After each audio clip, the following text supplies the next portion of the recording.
Familiar Wilson's Media. Relationships are the story. You are made of meat, my friend, all the way down. The following podcast uses words like and also. If you're not into any of that shit, then now's your chance. 3, 2, 1. Run. Super familiar with the Wilsons. Get it! Welcome to Super Familiar with the Wilsons. I'm Amanda. And I'm Josh. And Amanda, we are back at it. You know what I mean by that? No, I don't, because we just did this. No, we are back at Saturday soccer. We're back at soccer. We took a week off due to the stomach bug. We did, all of us, but really mostly Winthrop. I'll give the update in a second, but we did go, and the coach informed us that last week's game was shambolic, to use the term. Is that, yeah, I missed that whole conversation. I just heard him say something about the goals that happened were not theirs. No, he said at least there wasn't crying at the end of the game. This is what he said. This is what he led with.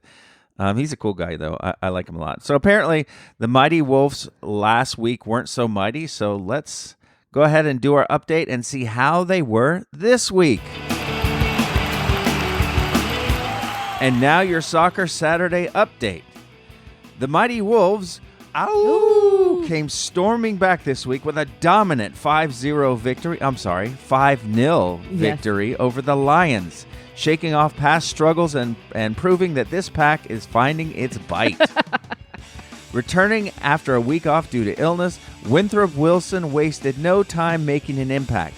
He fired off several shots on goal, sinking 2 into the back of the net, while the other 2 clanged off the woodwork, which, for those paying attention, is the proper term for when the ball hits the frame of the goal and no joy. So there you go. But the drama wasn't just on the field.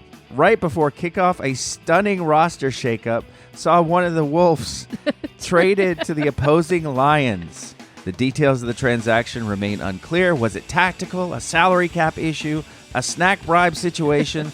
The world may never know. Meanwhile, Gunter added to the scoreboard with a goal of his own, and Brianna made sure the Lions helped out as well, assisting on an own goal that left even the most seasoned analysts scratching their heads. When the final whistle blew, it was an emphatic 5-0 statement win for the Mighty Wolves. Ow! With their confidence soaring and their offense firing on all cylinders, they're heading into next week looking like a true force to be reckoned with. It was a good game. Bam. Now, there is a little bit of controversy because Mother Wilson here claims that Winthrop scored 3 goals and Father Wilson only saw 2 goals. Father Wilson was dealing with a work thing and was off the sideline on his phone looking down. So I was very frustrated, by the way. Yeah, but you don't get. But I was texting a friend of mine who was supposed to come to the game. She's a lifelong soccer player. Was supposed to come to the game, but had twisted her ankle in tennis, and so I was giving her live updates. And I texted her each time he scored, he got a hat trick. Now, it's funny because the 2 older boys also swore that he scored 3 times, and the score was 5-0. So we know that there was Brianna, we know that there was Gunter, and 2 from Winthrop. I swear it was 3. No one knows where the third one came from, and Winthrop's not willing to admit that he scored 3. He's arguing. But he also argued when I was trying to say Brianna scored, and he was like, no, that was an own goal. She kicked it, but somebody else, their team kicked it in. So he was taking it away from her. Yeah, but she gets at least the assist. But and then at the beginning of the game, what happened was there was only 4 of the little Lions. Yes. And there was 6 of the Wolves, and so we did a little trade, and I felt really bad because the Wolves smashed it, and the little wolf who was traded to the Lions just for the day, just for the morning, was very sad. Well, he was, because also he's the coach's kid. And his brother's on the team. So, he was very willing to be let me go be on this other team because my team sucks and we don't win anything. And then they just trounced them. So what if it was less of a experiential in the moment thing and more of an existential crisis where this child realizes that he's no good at soccer. Oh no. And like that's his career that just flashing before his eyes. It was really cute though, because I was listening to our coach also like coach him on defense for the other team. Like he was still trying to be a dad and coach him, and that was very cute. Yeah. So all's well that ends well for us, and I'm hopeful that this little child is not traumatized, and he will come back next week in case the other team needs a player, you know. One thing that I did appreciate is that I've been complaining about this other soccer dad who's been coaching from the sidelines, but he was actually like, I appreciated that he was being positive, and the stuff that he was saying was by and large helpful. Mm-hmm. You know, just reminding them to do things. Although he had this habit, whenever a Mighty Wolf touched the ball, I don't care where they were on the field, he would go, shot, shoot the ball. I'm like, they're freaking 90 yards away, dude. Don't tell them to shoot the ball. Right.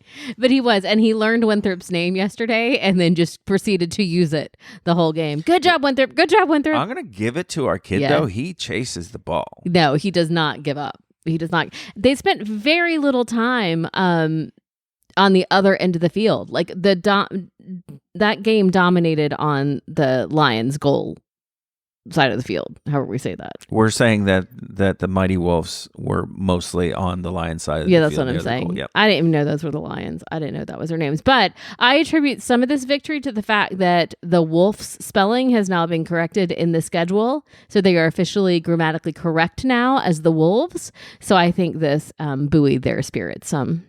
Yes, because these 8 and 9-year-olds were very aware of the grammar of the situation. Yes. Now, all of that like lifted our spirits throughout the whole day, and my spirit was only tugged down a little bit when we visited Trader Joe's later in the day. We don't need eggs, but I went back to check the price of eggs because I understand with the bird flu and all of this and that the price is getting jacked up. So I wanted to see it. Went back there, not a carton of eggs to be had. No eggs. I've never seen that before. Yeah. And Trader Joe's historically is the best place to buy eggs at like a commercial store because they're like $2.99 a carton, right? $1.99, $2.99 a carton. The last time I was in, they were $7.99 a carton. And then now they just don't have eggs. You know, I was reading this story. I'm trying to find it, and I can't find it because I copied the wrong link.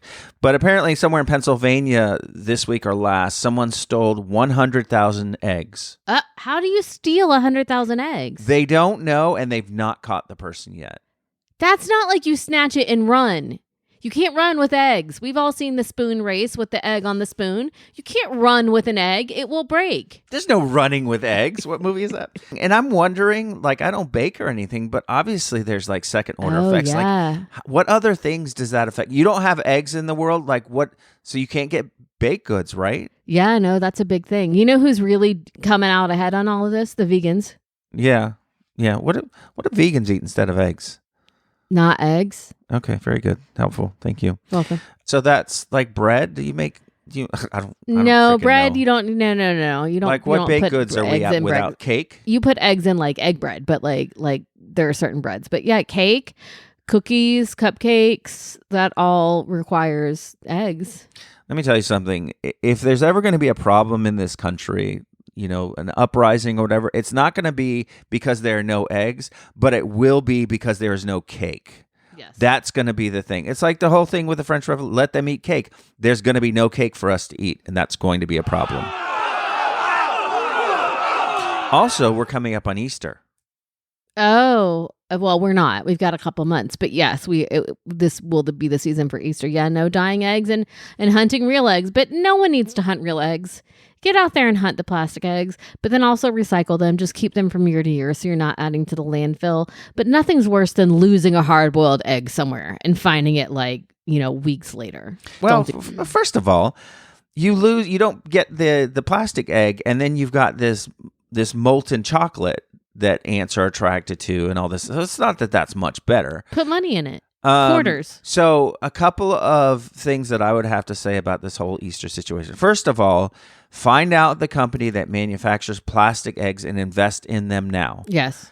Windfall right there. But second of all, I kind of did a little bit of brainstorming and came up with alternatives to dye. If you still want to dye something, Alternatives to dye instead of eggs, because you can't dye those little plastic No, things. right.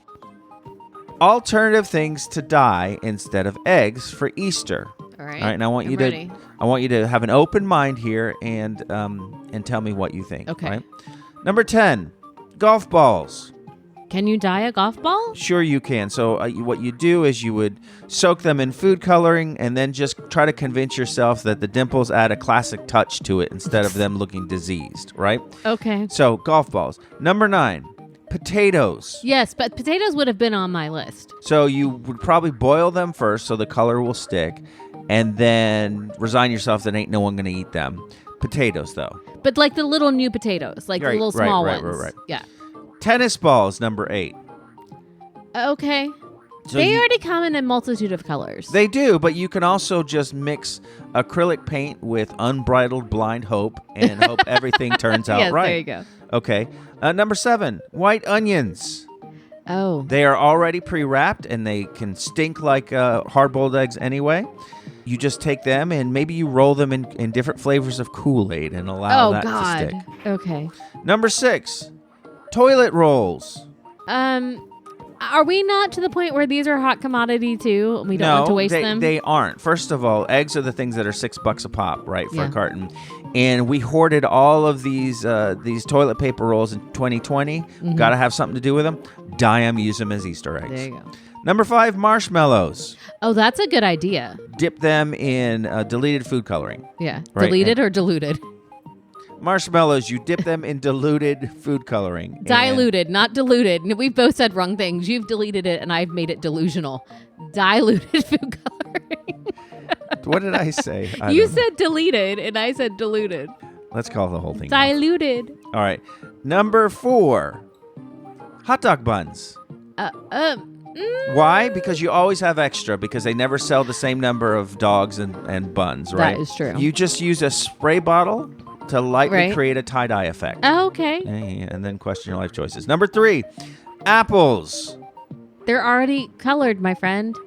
They already have the reds and the yellows and the greens. Yes, no, but you need to color it or else you're just going to be eating something that tastes like sadness. So you take acrylic paint and you use that to paint I the don't think you apples. can eat acrylic paint. Number 2, frozen meatballs. Oh, Lord.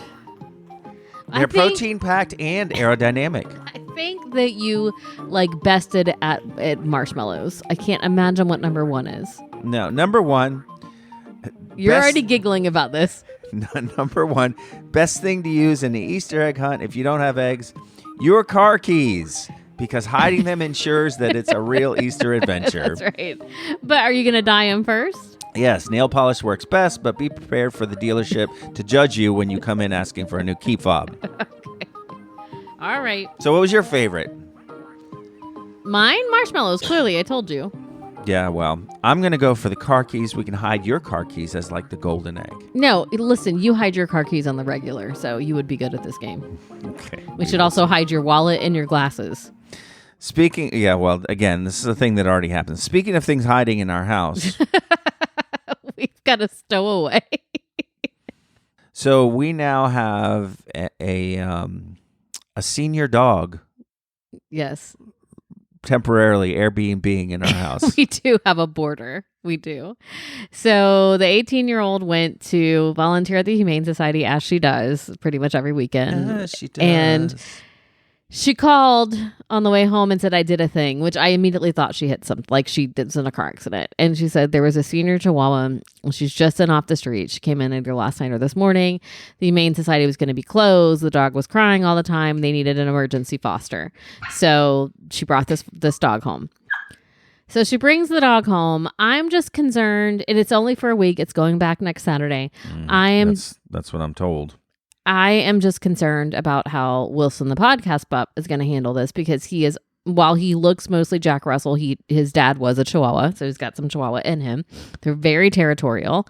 So as she's driving home, I'm looking, how do you introduce senior Chihuahuas? And it was important to introduce them outside of the home so that the pup that lives here doesn't feel as territorial. So I'm walking him for a long time before she gets home to kind of get some of his energy out. Now he's a good 19 pounds. Like, he's a small dog, but he's 19 pounds. This new dog or old dog is 8 pounds. So he is twice the size of this dog. I meet them outside, go to introduce them, and Barbara, as she is named, the senior pup, just starts growling at him. And he then launches himself at her. He does not hurt her. We get them apart. But I think he was seeming interested until she started growling. So now we've got them apart. She is living in the 18-year-old's bedroom and bathroom.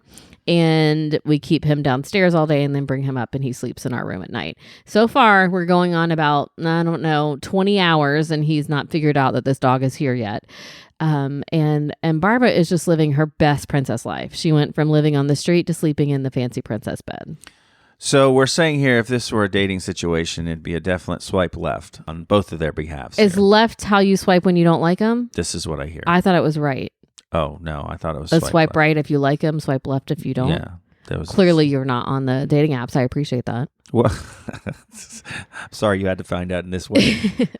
So we have a scene. Well, first of all, let me tell you something. Our dog knows that the other dog's in the house because they can smell like a bumblebee fart from 50 yards.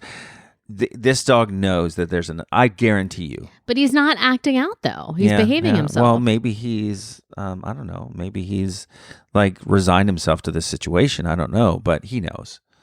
He has to know. All right. Well, he's not at the door growling or whining. I mean, he's behaving himself very, very well. So I'm very, very proud of him. I'm proud that like he's not then obsessing over this woman who's clearly rejected him and he's already moved on. So that's a good thing. Yes. So she, we've got this senior Chihuahua named Barbara, all of 8 pounds, living in our house for a week. But to be fair, she doesn't bark. So he's not hearing that. She whines. But she whines. She whines. And my concern, of course, is going to be at the end of the week. I know. Everyone in this house except me is going to have fallen in love with this dog. And oh, how can you send this dog away? And I want you to steel yourself that this is like, you understand that's going to happen, right? I know, but I've already had this conversation. It's not fair to our dog to have to live in quarantine. So we gave this dog a good home for a week and they're going to have to find somebody else to foster her. So if ever there was a cliffhanger for you to come back and listen next week, it's going to be what has happened now with this dog. How is the new dog settling in after the rest of the family refuses to take it back because they're a bunch of softies? All of these things on tap for next week already. Look forward to that. Barbara Watch 2025. Mm-hmm.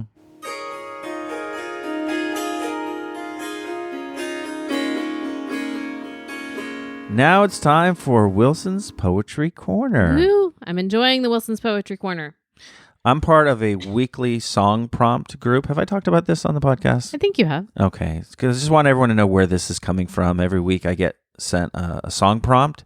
And I used to do a song a week. And then I decided that I didn't have time to write lyrics and then write a tune and then record and all this and that. So now I've just started to send my poetry in, but based on these prompts. And so this week's prompt is common denominator. Okay. Common denominator.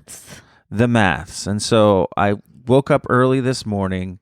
You were sawing logs, boy. You were not getting up. I didn't sleep well at all last night, and so I was really, really tired. I had the worst thing that could possibly happen. I had a dream about how I couldn't sleep. Oh, okay. I don't know how many people out there have had like sleep-based dreams. I have had a dream, and this is the worst kind of dream to have. I've had a dream where I have dreamt that I'm in my bed and I'm aware of all of y'all moving around me and awake and everything, and I've not been able to wake up. So my whole dream is me thinking that I'm laying on this bed awake but not able to move. There is zero rest happening. Yeah. Even though it was all totally and completely a dream, no rest. Not restful sleep, no. So I'm sorry about that. It's okay. So I was sleeping and you were making poetry. Yeah, and then I walked around outside, and it was funny. I was out in this area out here, and just walking around and like saying, look at my phone and saying it and reciting it. How does that sound? And rewriting it. It was cool. I really enjoyed it. So, common denominator, and yes, I didn't go like I started to go literal first of all, talking about actual math. I'm like, who wants to hear this? Nobody, not even me. So this is, of course, about what we have in common with other people. All right? Yes. Okay, common denominator. In their Brooks Brothers or their vans, different folks with different plans One reads HuffPost, one reads Fox, one drinks kombucha, one scotch on the rocks. But scratch the surface and you might see that they're probably you and me. They both curse at their phone screens when the Wi-Fi drops and disrupts their memes. They both think they're special, unique, and rare. Both get caught in the same despair when the AC starts to wheeze and go, and the super won't pick up his phone. One shops Whole Foods, one shops Walmart. One's a hipster, one's old guard. One's got tattoos, one buys stocks. One rides Uber, one walks for blocks. But at night they both lie awake wondering if they've made some grand mistake. One's in Tesla, one's in pickup truck, both cursing about their lousy luck when the parking spot they spied gets snagged by someone else's ride. Red state, blue state, what's the diff when you're both looking over the edge of the same cliff? East Coast and West, they both decree that there's truth the other can't or won't see, but they're all just flesh and blood and bone, all scared of ending up alone, all thinking their side of town is best, all wanting love and peace and rest. One's March Madness, one's World Cup, both getting equally worked up when their teams begin to fold and victory slips from their hold, but they're both just trying hard to find some escape from the spinning and spinning and spinning inside their mind.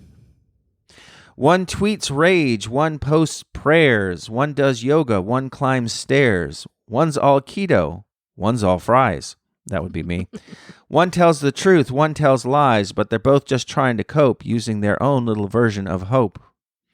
One vapes flavored berries, one smokes lights, both up staring into nights that stretch across this world so wide where all our stories coincide and collide, red and blue and left and right, but all dawn breaks with the same light.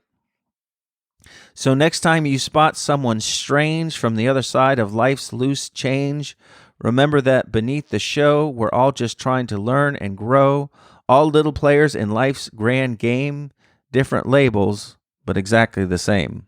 It's so good. Bam. It's so true. So good. Bam. All this morning while I was sleeping? Yeah. Wow, you're so much more productive than me. Yeah, well, yeah, when I'm bored.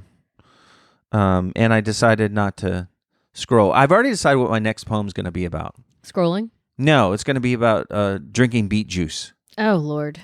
Yeah, drinking beet juice. So, heads up for that. No one likes to be told what to do. And now's the time in the program where we tell you what to do. Amanda, what should we do? You should maybe not send your children off to volunteer and come home with dogs. I don't know what you should do. You should try intermittent fasting. So I'm trying intermittent fasting, and I will be honest that I've not lost much more than 4 pounds. Now Josh has cut out 2 meals and lost 11, but whatever. That's just how that goes for men. I'm going to tell you that I have done a really good job, and I have gained 5 of that back. Oh, good. Okay, good. That makes me feel better somehow. No, It's a lot easier to lose weight when you're not eating because you're sick, by the way. So for about a month, I've been doing intermittent fasting. My windows are usually 6 p.m. to 10 a.m. Now, historically, this has not worked for me because I'm a really big coffee person. And you can have black coffee, but you can't have coffee with cream because that adds caloric value. I cannot drink black coffee. So this has always kept me from doing this fasting. I have found a black tea that I really, really like. And so that's what I've been having until my window's over. Now, like we went out to dinner on Friday night, so I adjusted my window, but I'm getting at least 18 hours of fasting in. And it's going well because I feel better. Like the weight's not really showing, but I feel better. So anyway, you should try intermittent fasting, but that's also my way of saying my fast was over 5 minutes ago and I'm hungry. So can we go get lunch? Let's wrap this up. Let's go grab lunch. You want to go grab lunch? Sure. Where do you want to go? Are we going to make the 8-year-old go? Because he yells when we make him leave the house. And he just ate 2 bowls of cereal. So I'd rather us just go and have a nice time. Are we okay leaving the 18-year-old and the 8-year-old alone with 2 dogs who we already know don't get along? I do you think that what's going to happen when we leave? They're like all hell's going to break loose and we're just going to open the doors and let them go at it? Well, no, but I mean, I don't know what you're thinking. Have you just met these children? Things happen. We get phone calls saying, I did a thing. That's true. No, But speaking of phone calls, very interesting thing, and you didn't know we were going to talk about this, but I just find this dynamic so interesting. So the 18-year-old was in a little fender bender last year, and rather than report it to insurance because it wouldn't have been worth it, we have developed this relationship now, or you have, with this lady who does not live in this town. She lives in another town that's about an hour and a half away. You do the math, not going to tell you. And now, like she called earlier in the week just to talk to you. Yeah, to tell me about what her has trip happened. that she went to get. I don't know. So it was a parking situation, right? Like the 18-year-old's a really good driver, but it was her first time trying to park in a parking garage. And you even said that you almost said to her, "Do not park in the garage," when she was leaving, and you didn't. And she was driving my car, which is an SUV, and so she hit a bumper, and she called, and we said, leave a note. So she left a note. She did everything she was supposed to do. The woman called her and was upset at her at first, but then by the time she called me, had calmed down, and we paid for it out of pocket. And the 18-year-old paid for most of it. She had money saved up. Yeah. She paid for it. It was her thing. Everything about that situation went as well as it possibly could. But the reason why this woman is now my friend is because she is just so grateful that we left a note, that we paid for it. Like, we did everything that we could have done correctly. Her sister-in-law is a nurse, and someone really messed up her car in the hospital parking garage and didn't leave a note, wasn't able to find any information. And so she now sees what could have gone. So she will just text me to ask how the 18-year-old was feeling, because the 18-year-old was sick. She wanted to know that she got what she got, into college. And she has been calling over the past week and not leaving messages. And normally she would text me and say, "Can I call you?" So the fact that she wasn't leaving message or wasn't texting first, because my name starts with an A, it is very typical for people to call me accidentally. So I just didn't answer. And then she texted the other day and she said, "Hey, I've been trying to get a hold of you." And I'm thinking, great, it's more money, something happened. And she said, I just really wanted to say thank you because of how everything went. So I called her. She said, "Thank you." But then she proceeded to tell me about when she was first dating her husband and how they went to Canada skiing. I was on the phone for 20 minutes with this woman. And meanwhile, I'm there saying, what's happening? What is going on? What is...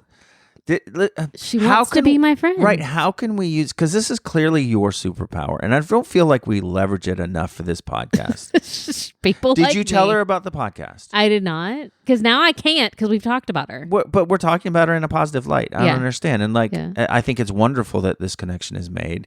And also, we need more listeners. Okay. So tell her to like and subscribe. I will tell her.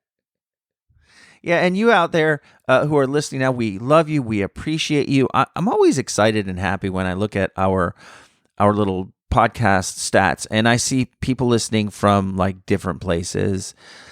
Israel popped up this week. I know, so crazy. And what was that? Another one that I just thought, we have this one listener in Germany that I need for them to get in touch with me.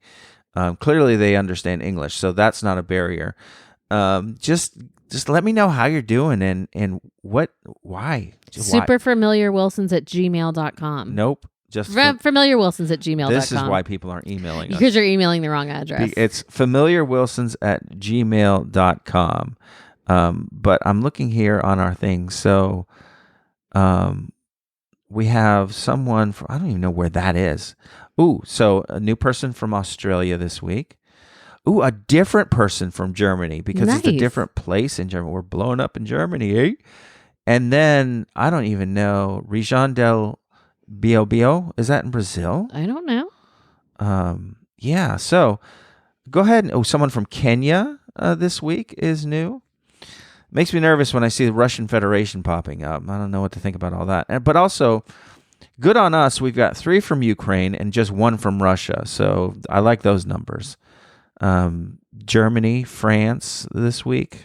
So yeah, 3 people in Australia, not just 1. Maybe it's a family. So anyway, please do us a favor. Tell your friends about us. Post about us on social media. If you are loaded, and you're looking for something to do with your money, sponsor or invest in this podcast so that we can. Why are you laughing? I'm not laughing. I'm smiling if at your you don't optimism. ask, you won't get. Right? I'm smiling at your optimism. It's realism because it's possible. Just get in touch with us. I'll give you our Venmo or our Zelle or whatever that's called, or PayPal, whatever. Just sponsor us. Let us do this. You know, we could do this every single day. What do you think about that, Amanda? If we did this every single day and that was the thing that we did? I think that I have a lot of. I don't know that I have that many things to say. You're not See? Okay, that's a big fat lie. You absolutely do. Love you. All right. All right, Amanda Wilson, that's all there is. There is no more. What'd you think about that mess? I mean, it's a mess, but it's our mess, and I'm thankful for it. That I am too. So if I were to give you any advice heading into the new week, it is tell yourself a new story. Tell yourself a new story. That should have been my recommendation. I didn't even think about it. We tell ourselves stories about ourselves and stories about the world in which we live all the time. And I'd be willing to guess, if you're anything like me, those stories are probably not the most positive stories that we could tell ourselves about ourselves. So rewrite your story. And this is all just a roundabout way of me telling you to be kind to yourself. Speak kindly to yourself, even if it's internal. And tell yourself that you can do things instead of you can't do things. Or tell yourself that you're worth something rather than you're worth nothing. Because these are not the stories you should be telling yourself. That's all I got. So until next week. Go be kind. Bye. Bye.